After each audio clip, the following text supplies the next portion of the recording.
24 અવતારની ભગવાનની જે કથા છે એમાં એક જ્ઞાનવાળા છે અવતારો અને એક ક્રિયાવાળા છે.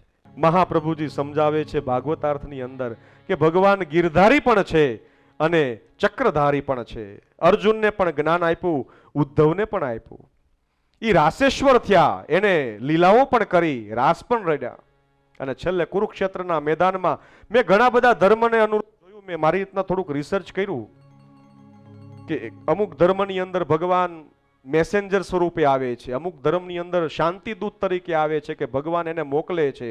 પણ કુરુક્ષેત્રના મેદાનની અંદર અર્જુન કૃષ્ણને કહે છે કે હે ભગવાન તમે કોણ છો? ત્યારે કૃષ્ણ કહે છે કે સર્વ ધર્માન પરિત્યજ્ય મામેકમ શરણમ વ્રજ.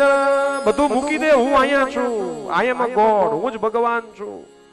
એ કૃષ્ણ જ બોલી શકે છે, એની જ તાકાત છે. એની જેવો કોઈ ડાન્સર નથી, એની જેવો કોઈ લવર નથી, એની જેવો કોઈ પૂર્ણ પરસોત્તમ નથી. એ ભગવાન ઠાકોરજીની, આ ભાગવતજીની આપણી પર કૃપા, એની આપણે સત્સંગ સાંભળીએ છીએ. આ તત્વ આપણને શીખવાડે છે. કોઈ પણ નાનું કામ કરવા માટે, આપણને કોઈ નાનું કામ કરવા હોય, અવતારો ચરિત્ર એવા છે કે કોઈ નાનું કામ કરવા માટે આપણે કોઈ માણસને મોકલીએ કે ચાલો ભાઈ આ કામ કરવાનું છે. એનાથી થોડુંક સ્પેશિયલ કામ હોય તો કોઈ પરિવારનો માણસ જાય કે ચાલો આપણો ઘરનો વ્યક્તિ જાય તો આપણું કામ પ્રોપર થાય. અને છેલ્લે સિગ્નેચર વખતે યદા યદા હિ ધર્મસ્ય ગ્લાનિર્ભવતિ ભારત અભ્યુત્થાનમ ધર્મસ્ય તદાત્માનં સૃજામ્યહો પરિત્રાણાય સાધૂનાં